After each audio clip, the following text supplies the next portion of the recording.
solution, inverted commas, then we are presupposing the conditions that make people homeless in the first place, and not just presupposing them, but actually not challenging them. Because I'm somebody who spends a lot of time on the internet and makes at least a huge part of my living on the internet, this book was really challenging to me. Not challenging in the sense that it's difficult to read because it's actually very accessible, but challenging in the sense that it really made me stop and think about what I was doing. In particular, my series, The Philosophy of YouTube, which you might have seen a few episodes of, it really made me challenge how I approach that, especially the section on historiography and how we talk about the internet. It was given to me from my wish list of books by Stephen Wuchina, a fan of the show. Thank you very much, Stephen.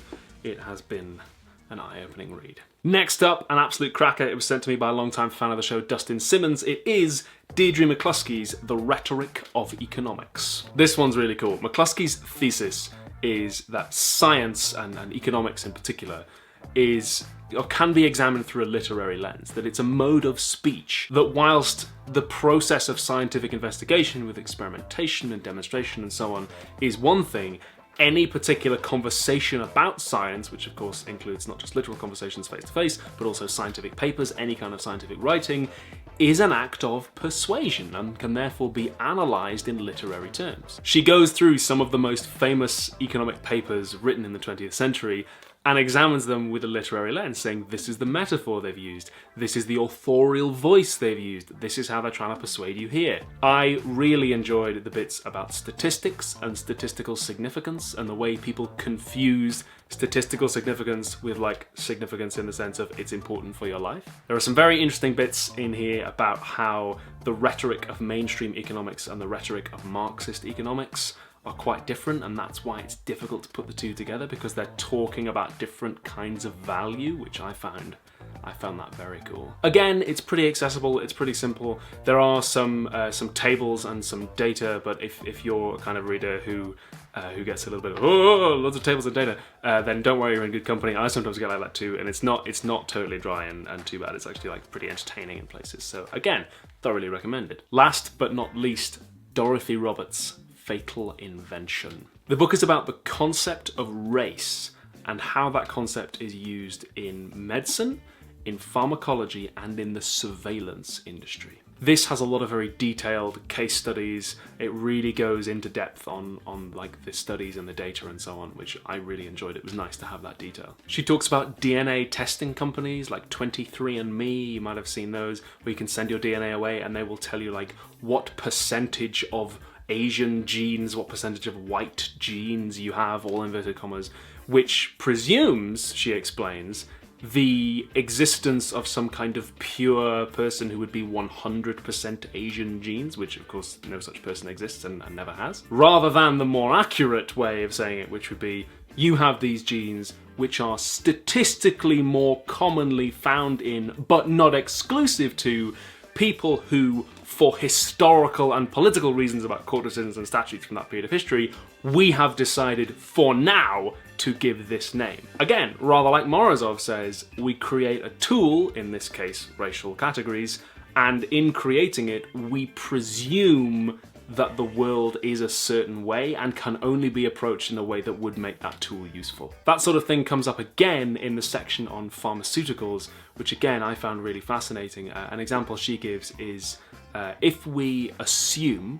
wrongly, or better yet, if we design some slightly dodgy study to try and show that black kids are genetically more predisposed to asthma, then we open up a massive market there of marketing and selling asthma drugs to people of colour and black kids.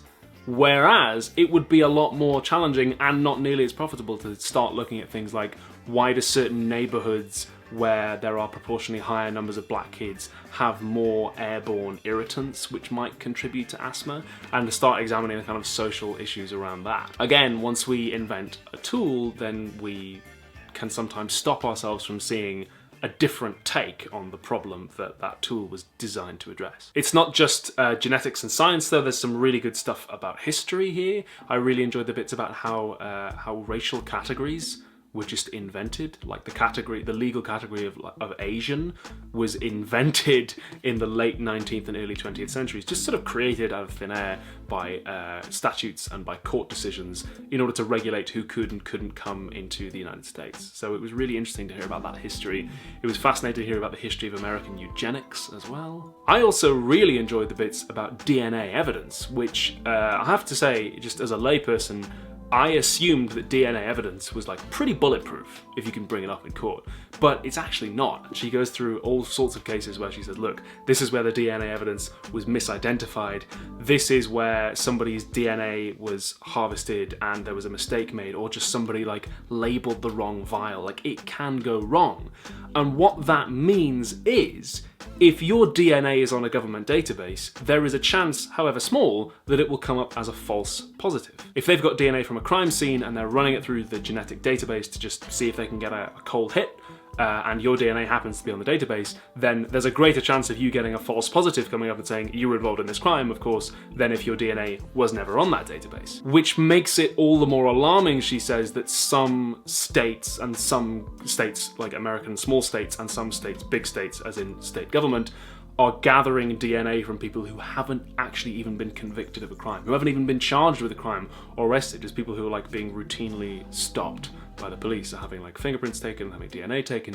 She's saying it's really worrying that they're building up this database of DNA when actually it isn't nearly as bulletproof as everybody thinks it is. So of course, for instance, if you are a local or a national law enforcement agency and you are disproportionately arresting people of colour, then their DNA is disproportionately going to end up in the system, and therefore they are disproportionately going to be affected by false positives on cold hits. This book came from Vespere Sebastian Oakes, another big fan of the show. Thank you very much. It was kind of disturbing and scary, but yeah, really good. I'll put links in the doobly-doo where you can pick up all of these books if you want to check them out, and a link to my wishlist if you ever want to get me some research material for the show. If you've been watching the show recently, you'll have seen some themes from all three of these books coming up and appearing in it, so you can really sort of affect the way the next few episodes of Philosophy Tube go, depending on like what I've been reading lately. Thank you very much for watching, and I will see you in the next thing that I make. Bye! Patreon.com/philosophytube is what allows me to pay my rent and afford food. If you'd like to see me making more of the show and remaining alive, then you can sign up to give a monthly donation there if you are very generous indeed.